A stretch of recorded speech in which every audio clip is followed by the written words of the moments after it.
Shalom saudara, kembali kita mengikuti Abam yang kita tunggu-tunggu. Ini masuk episode 1004. Mari Pak Yehuda kita mulai. Baik Pak, yang pertama dari seorang pria usia 60 tahun, menikah memiliki 3 orang anak, tinggal di Rembang ya Pak ya. Ini jemaat dari salah satu gereja karismatik di sana. Ya. Shalom Bapak Rohaniku, Pak Eras, saya mengenal Bapak lama. Ya. Karena dia bekerja di gereja karismatik Iya. Rembang. Iya. Dia adik ipar dari seorang pendeta teman saya di Jogja. Iya. Istrinya itu Cici, istrinya istri dia. dari pendeta yang di Jogja ini istri dari Cici dari istri. Iya, jadi istrinya punya kakak perempuan kawin sama pendeta yang saya kenal di Jogja ini. Iya. Terus saya pernah ketemu Pak Eras di Jogja di rumah dari pendeta tersebut. Ya, pendeta Bapak, teman saya itu ya. Oke. Waktu Bapak ada seminar di UKDW, Duta Wacana. Oke. Perkenalan singkat saya bergabung di Truth.id sejak tahun 2021 sampai sekarang. Banyak memberkati dan mengubah hidup saya pelayanan dari Truth.id. Terima kasih Pak. Saya mengikuti doa pagi sejak itu sampai sekarang hampir tidak pernah absen, walau dalam perjalanan maupun saat sakit opnam di rumah sakit. Saya tetap doa pagi sampai sekarang. Hampir semua lagu Pak Eras banyak yang hafal dan memberkati saya. Saya hampir mengikuti semua program Truth.id, mulai ibadah doa malam, hari Jumat, Abam, seminar, dan lain-lain. Terima kasih buat semuanya. Sekarang ini saya mempunyai persoalan keluarga Pak. Karena saya sering mengikuti Abam, jadi bisa belajar untuk mengikuti nasihat Pak Eras. Anak saya nomor 2 sudah menikah selama 2 tahun 7 bulan, kemudian digugat cerai suaminya. Mereka belum punya anak, karena di program 2 tahun baru mau punya anak. Mulai bulan-bulan terakhir 2023, suaminya kerja lembur terus hingga Natal dan Tahun Baru. Bahkan suaminya tidak pulang dan tidak ada libur. Setiap hari pulang sampai tengah malam. Semenjak awal tahun mereka sering ribut. Ketika anak saya ingin program anak dilaksanakan, suaminya marah besar dan mengatakan sudah tidak cinta dan menganggap adanya istri, tidak menganggap adanya istri, membuat dia tidak bisa nyaman. Menganggap adanya istri membuat dia tidak bisa nyaman. Padahal sebelumnya baik-baik saja dan harmonis. Kemudian anak saya minta maaf dan tidak membahas lagi, tapi suaminya tetap pulang malam walau tidak lembur. Ini kejam nih pria ini. Iya Pak. Ini something wrong pria ini. Iya Pak. Kejam. Terus? Anak saya jadi khawatir, tapi waktu ditanya masih lembur, padahal tidak. Bahkan ada pekerjaan di luar kota, di luar kota selama 2 hari, Sabtu dan Minggu. Tapi ternyata di kemudian hari suaminya ketahuan selingkuh dengan anak magang di perusahaannya. Singkat cerita hal ini diketahui oleh atasannya dan direkturnya, hingga akhirnya keduanya dipecat dari perusahaan. Padahal anak menantu saya sangat berprestasi di perusahaan dan baru saja naik jabatan. Tapi karena itu sudah aturan perusahaan, jadi harus dikeluarkan. Setelah itu menantu saya tidak pulang ke rumah, pulang hanya sebentar dan ambil pakaian, lalu pergi dan mengatakan kepada anak saya untuk menggugat cerai. Karena semua ini disebabkan oleh anak saya. Enggak lah. Ya. Ini jahat pria ini. Terus? Singkat cerita ternyata perselingkuhannya terjalin sampai sekarang. Saya sudah menasihati anak saya untuk diam, banyak berdoa dan mengampuni. Saya sering beri channel Abam, anak saya sangat menurut dan tidak membalas walau sering diintimidasi dan ditekan oleh suaminya untuk menandatangani surat cerai. Namun anak saya tidak mau dan berkata, aku sudah berjanji sama Tuhan, karena menikah itu berjanji di hadapan Tuhan. Aku lebih takut Tuhan, jawab anak saya. Tapi suaminya tidak mau tahu dan tetap mau cerai. Akhirnya tanggal 17 April 2024, anak saya dapat surat panggilan dari pengadilan dan sidangnya tanggal 23 April 2024. Kemudian alasan yang ditulis pengacaranya berisi poin-poin yang memfitnah anak saya, bahwa anak saya lah yang menyebabkan ini semua. Perlu saya beritahukan anak saya umur 25 tahun sekarang ini. Mohon nasihatnya Pak, maaf terlalu panjang, terima kasih Tuhan memberkati. Ini pria pasti dihajar Tuhan nanti. Kalau sudah tingkat begini, enggak apa-apa. Udah cerai aja. Iya. Karena sudah tidak mungkin. Iya Pak. Udah sampai di pengadilan, sudah ada statement. Iya. Nanti kalau kita ribut-ribut, mengalah saja. Mengalah saja. Iya. Karena ini pasti sudah bisa dipastikan cerai. Iya. Apalagi kalau pengadilan nanti hakimnya bisa disuap cerai. Cerai tapi jangan buru-buru menikah. Iya. Tenang dulu. Dia belum punya anak. Untung belum punya anak. Iya. Gen laki-laki seperti ini mengerikan, monster ini. Monster dia. Kenapa kita marah ya? Karena ngeselin sih Pak. Makanya kalau menjawab Abam ini 2 sesi saja sudah capek kita. Karena kita menyerap persoalan orang. Nasihat saya untuk ini, ya sudah, terima saja perceraian itu. Bukan kita yang menghendaki. Kecuali belum sampai pengadilannya. Ya. Tetapi kalau bisa digantung, digantung saja. Kalau bisa. Tapi kalau sudah sampai pengadilan dan harus diputuskan, tidak apa-apa. Ya. Saya telepon nanti bapaknya, ingetin. Saya mau beri penghiburan ke dia. Aduh Tuhan. Oke, teruskan yuk. Pertanyaan berikutnya dari seorang wanita usia 49 tahun, seorang janda tinggal di Gunung Putri, Bogor. Shalom Pak, saya mempunyai 5 orang anak yang statusnya berjauhan. Salam sehat selalu buat Bapak dan tim. Saya ini adalah pengikut Abam yang selalu mendengarkan suara kebenaran yang Bapak sampaikan. Dan saya berterima kasih buat buku yang Bapak sudah berikan buat saya. Pak, ini sudah sekian kalinya saya cerita sama Bapak, saya merasa puas dan diberkati atas jawaban-jawaban yang Bapak berikan, walaupun semuanya belum tercapai. Pak, saya mau bertanya, saya sudah lama pisah dari suami. Waktu dulu saya cerita sama Bapak, pernah cerita sebelumnya di Abam. Ketika Bapak berkata berdiam diri dan berpisah sementara, sudah saya lakukan Pak. Sekarang suami saya mau berbaikan kepada saya, sementara dia sudah pernah bawa perempuan dan udah pernah satu rumah dengan perempuan itu. Orangnya suka minum, kasar, dan mulutnya jahat sampai sekarang. Saya bingung Pak apa yang harus saya lakukan, apakah saya terima dia lagi. Katanya dia mau menyusul saya di Bogor. Tolong, ya. Laki-laki kalau sudah jadi miskin, mungkin juga kecewa atau tidak puas dengan wanita selingkuhannya, dia balik ke istri. Ini tapi janda loh, berarti sudah cerai. Sudah bercerai, ya. Oke. Terus, tolong beri saya konseling Pak mengenai hal ini. saya mesti memberi konseling gini, jangan terima dulu, digantung sampai berapa dia betul-betul bertobat. Ya, jangan terima dulu. Terus, sudah lama suami saya tidak beri nafkah buat saya dan anak saya. ya, nggak usah diterima dulu. Terus, saya di sini bekerja mengasuh anak orang Pak. Hanya itu saja Pak, saya suka Bapak mengatakan holong dorohaku tuho di bagasan Tuhan. holong dohoraku tuho di bagasan Tuhan, saleleng-leleng. Amin. Saleleng-leleng itu selama-lamanya di dalam Tuhan. Terus, Kalau Bapak ucapkan perkataan itu, perasaan saya tenang dan saya merasa ada dekat dengan keluarga GSKI. Walaupun saya bukan jemaat Bapak. iya, you bukan jemaat saya, tapi jemaat Tuhan. Dan saya hamba Tuhan, jadi kita satu keluarga. Aku amang kamu. Ya, oke, terus. Sekali lagi terima kasih Pak dan saya tunggu jawaban yang benar dari Bapak agar saya tidak ambil keputusan yang salah Pak. Menurut saya kamu gantung, jangan terima. Kamu akan membawa masalah. Dia masih belum sembuh. Dia berpenyakit jiwanya. Jangan. Ini orang menggampangkan.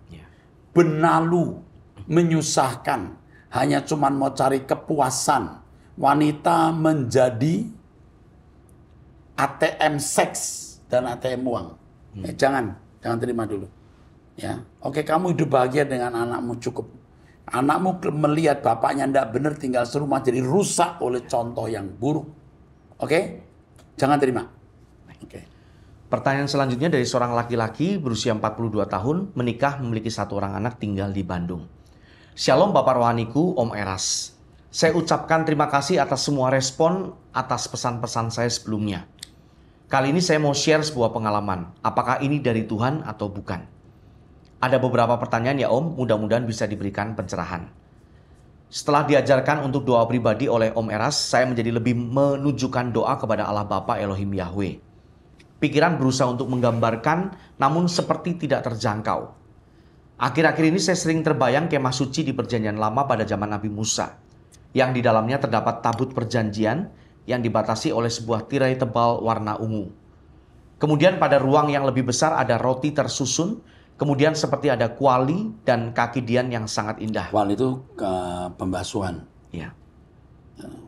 Bejana pembasuhan. Bejana pembasuhan, Pak. Ya. Terus. Namun dalam sekejap seperti ada suara yang mengatakan, inilah hati yang harus kamu bangun bagiku supaya ku tinggal di dalammu. Ya, hati yang dibersihkan itu kolam perjalanan pembasuhan, menerima firman, baru masuk Roh Maha Kudus. Oke. Lalu saya teringat akan Tuhan Yesus yang sedang menjalani salibnya. Dalam sekejap hatiku hancur, namun ada semangat dalam hati untuk terus bangun kesucian dan ketaatan hidup. Meski berat, selangkah demi selangkah pasti bisa. Seolah Tuhan ingin bicara bahwa hidupku ini harus didirikan di atas hukum Allah, yakni ketaatan dan hidup suci. Amin. Setiap detil dalam kemah suci itulah juga yang harus dihidupi dalam kehidupan ini, dan hati inilah yang menjadi kemah suci itu. Bagaimana pandangan Om tentang pengalaman ini? Atau apakah boleh Om sharing juga pengalaman yang Om pernah alami ketika doa pribadi? Oh ya, kita berdoa sering mendapatkan penglihatan, muncul bayangan. Itu benar. Dan apa yang kamu alami itu benar. Saya katakan itu benar. Tuhan sedang mengajari kamu hal kekudusan. Terus. Sebelum saya mengikuti Om Eras, saya pernah diajarkan bahwa inti dari seluruh Alkitab adalah hukum kasih. Hanya ada dua, yakni janganlah khawatir akan hidupmu dan kasihilah musuhmu. Jika bisa menguasai perintah yang pertama, maka urusan keuangan akan beres dengan sendirinya. Dan jika menguasai perintah yang kedua, maka hidup di dunia yang penuh masalah ini dapat teratasi. Bagaimana pendapat Bapak tentang ajaran ini? Lalu bagaimana menjalankannya dalam kehidupan sehari-hari? Begini saja, yang penting tubuhmu menjadi bait Roh Kudus.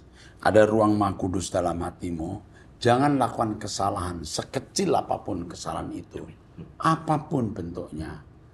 Ya, kamu hidup suci kau diberkati Tuhan. Terus. Terima kasih ya Om Eras. Saya doakan supaya Allah Bapa memberikan kesehatan dan umur panjang kepada Om Eras. Karena masih sangat diperlukan untuk menjadi terang di dalam dunia yang gelap ini. Ya. Kamu pria tapi hatimu lembut. Ya. Ini pria lembut hatinya. Ya. Dan rohani. Ya. Dan punya naluri rohani yang kuat. Ya. Puji Tuhan. Senang saya bertemu dengan kamu dan kita tetap bersama-sama ya. Tadi sudah saya jawab ya. Yang kedua juga sudah ya? Sudah semua. Oke, ya. Tuhan berkati. Yang berikutnya dari seorang wanita usia 58 tahun, single parent tinggal di Jakarta. Jemaat dari salah satu gereja di Jakarta. Jemaat Protestan? Jemaat Protestan, ya. Shalom Bapak Pendeta Erasus, Bapak Rohaniku. Saya memiliki anak perempuan 14 tahun, sekarang dia kelas 8. Dia ingin masuk ke high school ekumene tahun depan. Dia punya bakat musik, violin, biola ya Pak. Dan cakap dalam English conversation. Semoga bisa lolos tes ya Pak. Coba ini diperhatikan ya, nama anak ini ya nanti ya. Saya tidak bisa menjamin karena ini tes. Dan kita punya konsultan juga. Ya. Oke, terus. Saat ini saya berjemaat di salah satu gereja Protestan. Tapi saya penggemar ABAM dan selalu mengikuti ajaran GSKI lewat online. Baik khotbah tiap minggu dari Mall Arta Gading maupun di tempat-tempat lain. Saya mengikuti GSKI ya? Ya, di GSKI lainnya. Saya mengikuti Suara Kebenaran, Waski, doa malam dan doa pagi jam 5 waktu Indonesia Barat. Bahkan program The Warrior Project anak saya juga ikuti secara online. Anaknya juga mengikuti. Kami haus kebenaran firman dan merasa terberkati dengan semua program GSKI. Terima kasih banyak Pak. Belum 1 tahun saya mengikuti ajaran Bapak, sudah banyak perubahan atas hidup kami sekarang. Kuncinya adalah hidup kudus dan berjuang untuk menjalani hidup seperti Tuhan Yesus. Untung belum terlambat Pak. Tuhan sangat sayang kami. Masih diberi kesempatan untuk dapat berkemas-kemas. Puji Tuhan. Sekarang ini saya dipercaya untuk melayani di gereja saya di komunitas dewasa dan lansia. Tentunya dengan kebenaran firman dari pengajaran Bapak. Sampai saat ini tidak ada penolakan dari penatua atau majelis yang memberi tugas kepada saya. Semoga saya bisa jadi mercusuar Bapak di sana. Untuk itulah saya merasa kurang ilmu atau pengetahuan tentang Alkitab. Saya sebatas mengadopsi ayat-ayat yang pernah Bapak khotbahkan karena saya rajin catat khotbah-khotbah Bapak. Saya sebenarnya ingin ikut kelas reguler malam, tapi usia sudah 58 tahun. Saya sudah tanya ke admin untuk biaya kuliah dan diberitahu bahwa lulusnya 4 tahun. Saya sudah mulai menabung dengan penghematan sehari-hari. Menurut Bapak, apakah saya perlu join? Saya perlu ilmunya dan tidak butuh gelar STH sebenarnya. Kebutuhan saya bisa cakap menyampaikan firman dengan benar dan dapat mengubah hidup teman-teman di komunitas saya. Bisa bertumbuh imannya seperti yang saya alami. Saya tidak bekerja jadi bisa full time mempelajari Alkitab. Dalam kurung saya sudah selesai baca semua perjanjian lama dan perjanjian baru. Pelayanan saya sekarang adalah mengisi renungan, liturgi, dan pujian. Semoga Bapak memahami kerinduan saya untuk bisa ikut ambil bagian dalam pekerjaan Tuhan di sisa umur saya, bisa maksimal mengasihi Tuhan. Terima kasih sebelumnya Pak, saya sangat mengharapkan saran Bapak agar tidak salah melangkah. Allah Bapak dan Tuhan Yesus memberkati pelayanan Bapak dan tim. Yang pertama usia 58 tahun. Ketika dia punya anak ini usia 44 tahun. Iya. Iya. Betul. Sudah cukup umur ya. Iya. Saya berharap anaknya bisa diterima di sini. Ya, tapi sekali lagi di sini tidak ada nepotisme. Ya. Semua secara objektif, tapi saya harap bisa diterima. Lalu ibu ini saya beritahu ya Bu, dengan usia 58 ibu belajar, belum terlambat. Ibu akan lebih dinamis hidupnya, bisa lebih panjang umur, karena ibu semangat. Jadi menurut saya ambillah sekolah malam reguler. Iya. Nanti kami akan membantu apa yang ibu perlu bantuan, ya. Lalu tetap setia ikut Tuhan Yesus. Oke, Tuhan berkati. Terus. Berikutnya dari seorang pria usia 30 tahun, single, tinggal di Bali. Ya, jemaat dari salah satu gereja karismatik. Shalom Pak Pendeta, izinkan saya bertanya. Pak Pendeta, saya sedang sakit 3 tahun ini dan belum kunjung sembuh. Ya. Di Bali saya tinggal sendiri, tidak ada keluarga, yaitu, tim piatu dan belum menikah. Saya sangat memerlukan seseorang yang dapat menolong dan mendampingi saya. Singkatnya, saya punya seorang tante, adik dari ibu saya. Ketika dia melihat keadaan saya, dia menjadi sangat kasihan dan akhirnya datang dari Sumatera ke Bali untuk merawat saya, layaknya seperti ibu saya dan saya sangat tertolong. Dia seorang janda, belum punya anak dan jarak umur kami hanya 11 tahun. 41 jadi umurnya. Iya, 41 tante ini. Selama di Bali hubungan kami biasa saja layaknya seorang tante dan keponakan yang penuh hormat, serta kasih sayang sehingga tidak ada hal aneh sama sekali. Selama 1 bulan tante saya merawat, menghibur dan menguatkan saya. Akhirnya keadaan saya berangsur membaik, tapi karena ada usaha yang dia tinggalkan di Palembang dan juga ada masalah sehingga dia harus pulang. Sudah 1 bulan dia pulang ke kampungnya dan terus memantau keadaan saya. Kasih sayang tante saya membuat saya semakin sayang padanya, dalam kurung seperti rasa sayang kepada orang tua. Singkatnya perhatian tante saya membuat saya semakin bergantung padanya. Sehingga saya merasa ketika dia tidak ada, kesehatan saya malah menurun. Mengetahui hal itu, tante saya langsung menyuruh saya datang ke Palembang supaya dia bisa memperhatikannya lebih maksimal. Semenjak saya berada di kampung tante saya selama 2 bulan, rasa sayangnya kepada saya tidak berubah. Di Palembang saya tinggal hanya bertiga. Dia, saya, dan ibu mertuanya. Tapi suami udah meninggal. Iya, tinggalnya dengan ibu mertua ini. Di kampung kondisi. Oh, udah janda tadi ya? Coba lihat. Janda, iya. Tantenya sudah janda, selisihnya 11 tahun usia 41 di kampung tahun. kondisi badan saya terasa nyaman terus. Iya. Di kampung kondisi badan saya terasa nyaman dan mulai bisa beraktivitas sedikit demi sedikit. Tapi keadaan saya yang semakin baik justru tidak membuat saya lebih dekat dengan Tuhan, tetapi malah membuat saya terlena. Suatu hari tiba-tiba timbul perasaan dan pikiran yang tidak pernah ada sebelumnya terhadap tante saya. Tante saya memang wanita cantik dan menarik, hal itu membuat saya tergoda, tapi selalu saya sangkal dalam diri saya. Kemudian di suatu hari tante saya rupanya sedang ada masalah yang membuat dia kacau dan saya temukan dia mabuk di rumah temannya. Kemudian saya menjemput dia untuk pulang. Sesampai di rumah, dia seperti seorang kesurupan. Ya memang kesurupan ini. Terus? Iya. Yang baca aja. Ini saya baca Pak ya. Baca. Dan saya melihat dia setengah telanjang sehingga membuat saya terangsang dan singkatnya kami melakukan dosa besar. Setengah telanjang itu berarti belum terbuka semua. Ya. Terus? Tapi besok pagi bukannya kami bertobat, malah kami melakukannya banyak kali. Aduh. Jadi bukannya besoknya, setelah hari-hari berikut maksudnya. Iya. Terus? Kami sadar ini tidak benar dan setelah itu saya malah jadi drop lagi. Pak Eras, bagaimana saya harus melepaskannya? Saya ingin sekali pulang ke Bali tapi saya sangat membutuhkan dia karena keadaan kesehatan saya malah makin buruk dari sebelumnya. Ya, kalau kamu di Palembang mungkin kamu sembuh. Tapi masuk neraka kamu. Ya. Lebih baik kamu sakit, mati, masuk surga. Ya. Kamu harus keluar dari rumah itu. Nggak ada kompromi, harus keluar dari rumah itu. Sebab yang kamu lakukan benar-benar dosa besar. Terus dia melarang saya, tante melarang saya pulang ke Bali karena tidak ada yang memperhatikan saya di sana. Saya tahu ini upah dosa saya. Tapi setiap kali saya berjumpa dengan tante saya selalu ada kecenderungan untuk itu. Apa yang harus saya lakukan? Ya, Terima kasih. akhirnya itu menjadi edik, kayak apa? Canduan. Kayak candu. Nanti tidak akan bisa lepas. Dan itu makin hari makin memalukan. Ya. Jadi kamu harus keluar dari rumah itu dan tidak boleh kumpul lagi. Ingat itu. Kalau kamu melanggar nasihat saya, kamu akan menyesali seumur hidup. Kamu akan sangat menyesal. Kamu ingat perkataan saya, suatu kali kamu juga akan jenuh dan bosan.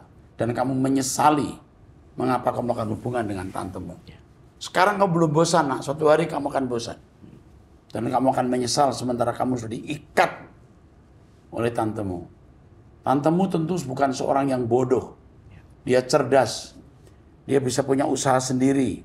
Dia bisa membelenggu kamu. Sedang kau masih muda, masih punya masa depan. Keluar dari rumah itu. Jangan lakukan hal yang sama lagi. Dalam nama Yesus.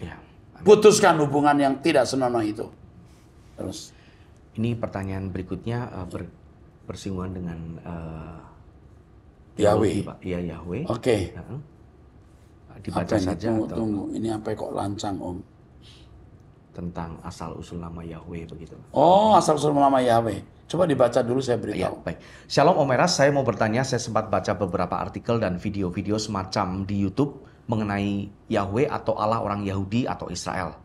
Beberapa berkata bahwa Yahweh itu nama dewa yang diambil atau diadopsi oleh orang Yahudi, dan katanya kalau nama Yahweh itu nama dewa curian dari orang Kanaan. Jangan begitu, karena Adam, Enos sudah menyebut nama ini. Ya.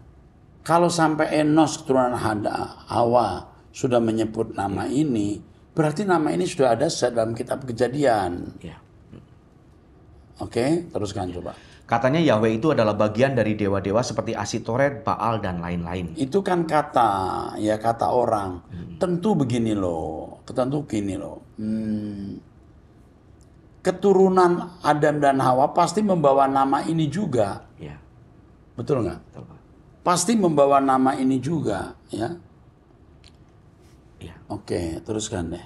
Katanya Yahweh itu adalah bagian dari dewa-dewa seperti Asitoret, Baal, dan lain-lain.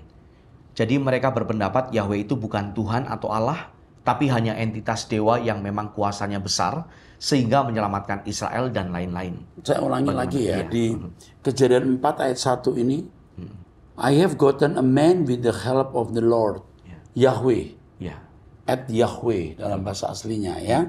Jadi nama Yahweh sudah muncul di kitab Kejadian. Kalau keturunannya mengenal nama Yahweh, ya udah pasti jangan kita berkata itu dari bangsa kafir.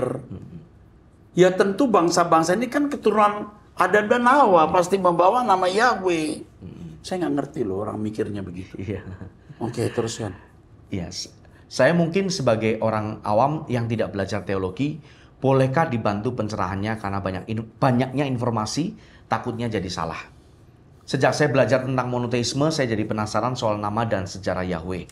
Maaf Om bila lancang, sebenarnya saya juga tidak berani nanya ini. Harus nanya, itu bukan lancang, umurmu 20 tahun, terus. Tapi saya penasaran karena siapakah saya ini yang ingin mengetahui Allah yang Maha Besar. Oke, nanti ini dipindahkan di menjawab Trinitas dan doktrin, tapi saya mau beritahu. Tidak pernah ada larangan menyebut nama Yahweh. Amen. Itu tradisi Yahudi dan tidak boleh tradisi disamakan dengan firman Tuhan. Sebelum tahun 586, mereka menyebut nama itu yang depannya pasti Yah. Karena kata Yah itu ada 49 kalau nggak salah. Betul nggak? Ini belum lagi haleluya. Pasti Yah depannya. Dan ternyata di manuskrip ada kata Zabe dalam bahasa Yunani. Ini Yahweh. Saya belum menjelaskan. Banyak orang salah memahami kata jangan menyebut nama Allah dengan sembarangan. Yang dilarang itu menyebut dengan sembarangan. Harus menyebut dengan tidak sembarangan. Justru hukum itu menunjukkan bahwa ada perintah untuk menyebut nama itu. Tapi tidak sembarangan. Jelas nggak Pak? Jelas. Mau tambahkan nggak? Cukup Pak. Cukup. Oke. Oke, nanti akan saya jelaskan sendiri. Teruskan Pak. Pertanyaan berikutnya dari seorang pria usia 53 tahun, menikah seorang karyawan swasta. Shalom, belakangan ini saya mendengarkan pengajaran dari seorang hamba Tuhan yang gerejanya punya ajaran dari akar Ibrani mengenai baptisan pembaharuan, yaitu dalam nama Bapa, Yahweh, Yeshua HaMashiach, dan Ruach HaKodes. Jadi dia mengatakan bahwa kita yang sudah dibaptis dalam nama Bapa, Putra, dan Roh Kudus, sekalipun dengan cara baptis selam, harus dibaptis kembali dengan baptisan pembaharuan. Apakah saya harus dibaptis kembali mengikuti baptisan pembaharuan tersebut? Mohon pencerahan dari Bapak. Kita harus mengerti baptisan itu lambang kematian. Yang penting bagaimana seseorang mengalami pembaharuan. Di Kisah Rasul dibaptis dalam nama Yesus Kristus kok. Nggak pakai Bapa, Anak, Roh Kudus, betul nggak? Ya. Jadi yang penting hidup barunya. Hidup baru sesuai dengan standar kesucian Allah. Ya. Oke? Saya kira nggak perlu dibaptis ulang. Ya. Terus. Pertanyaan berikutnya, apa maksudnya dari Markus 16 ayat 16? Siapa yang percaya dan dibaptis akan diselamatkan. Tetapi siapa yang tidak percaya akan dihukum. Ya, tentu dibaptis zaman itu dengan dibaptis zaman kita tidak sama. Ya. Zaman dulu kalau orang dibaptis itu harus rela kehilangan kewargaan negara, keluarga, bahkan nyawa. Pertaruhannya itu nyawa. Ya. Tapi intinya dibaptis itu meninggalkan cara hidup yang lama untuk hidup dalam cara hidup yang baru. Itu intinya. Itu esensi baptisan. Soal praktek itu teknis. Ya. Termasuk nama. Ya, oke. Jelas nggak Pak? Jelas Pak. Terus. Apakah mutlak orang yang sudah percaya harus dibaptis, sementara orang yang disalib bersama Yesus yang bertobat bisa langsung masuk Firdaus? Mohon pencerahan dari Bapak Eras. Terima kasih, Tuhan Yesus memberkati. Kita tidak boleh menyamakan diri kita dengan penjahat di samping salib Tuhan. Ini bukan apple to apple. Dalam kondisi yang memang tidak bisa turun, ya nggak bisa dibaptis. Tetapi intinya dia mau berubah. Ingat kalau engkau datang sebagai raja, itu kesediaan untuk memindahkan hati di kerajaan surga. Dia membela Yesus di depan banyak orang. Orang ini nggak salah. Nah ini semua bentuk-bentuk pertobatan. Dan sangat besar kemungkinan penjahat ini bukan penjahat kriminal, tapi penjahat politis. Ya, artinya orang-orang yang memberontak melawan kekaisaran Roma yang merindukan kerajaan surga. Ya, oke? Ya. Cukup ya Pak? Cukup Pak. Amin. Teruskan. Pertanyaan berikutnya dari seorang wanita usia 68 tahun, menikah tinggal di Bekasi, jemaat dari salah satu gereja karismatik. Shalom, ini pertanyaan lanjutan saya di episode 989. Ya, perihal meja sembahyang. Ya, perihal meja sembahyang yang ada di dalam rumah. Pertanyaan sebelumnya yaitu di rumah lama yang mau ditempati, masih ada meja sembahyangan agama yang lain. Dan caranya bagaimana kalau saya mau masuk rumah itu? Jawaban Bapak, jangan dibuang tapi diberikan ke saudara. Pertanyaan kali ini, kalau tempat abu tidak ada yang mau dititipi, bagaimana Pak? Karena sudah tidak ada family yang mau merawat rumah abu itu. Dan mungkin bisa jadi masalah kalau sudah disingkirkan. Masalahnya adalah karena ada kakak saya yang masih percaya itu. Kalau misalnya tetap saja di rumah itu, tapi kami tidak menyembah, bagaimana menurut Bapak? Apakah bisa ataukah tidak? Tolong jawabannya, terima kasih Tuhan memberkati. Dia masih punya kakak dan menghargai. Dikasih kakak. Iya. Kasih kakak. Kakak nggak mau ya? Iya. Kalau kakak nggak mau, kamu mesti punya ruangan khusus di luar rumah. Iya. Taruh di situ. Tapi bukan menyatu dengan rumah kamu menginap. Iya. Oke? Ngerti ya? Iya. Cukup jelas ya? Cukup Pak, iya. Jadi kakaknya kan masih percaya hal itu, kemungkinan kakak yang percaya ini pasti punya meja sendiri begitu Pak. Makanya nggak bisa dititipkan ke dia, mungkin begitu. Nggak ada, ini untuk keluarga satu biasanya. Oh iya. Ini kan dari orang tua. Betul, iya. Berikan orang tua, tapi kalau tidak... Oh iya, ini rumah orang tua begitu Iya, ya. Kalau tidak bikin rumah atau ruangan khusus, taruh situ kunci. Kalau bisa jangan menyatu dengan rumah. Ya, saya kira itu. Tapi kalau sampai nggak ada saudara lagi ya dibuang. Ya. No choice, dibuang. Tenang saja. Ini tinggal di mana? Tinggalnya di Bekasi Pak. Ya kalau mau di pelepasan ya pelepasan. Ya. Kalau mau dihancurkan bisa dihancurkan, tapi jangan di depan saudara, nanti melukai. Ya. Oke, cukup ya. 1004 sudah berlalu. Ya. Sekarang kita masuk 1005 nanti. Sampai jumpa, Tuhan memberkati.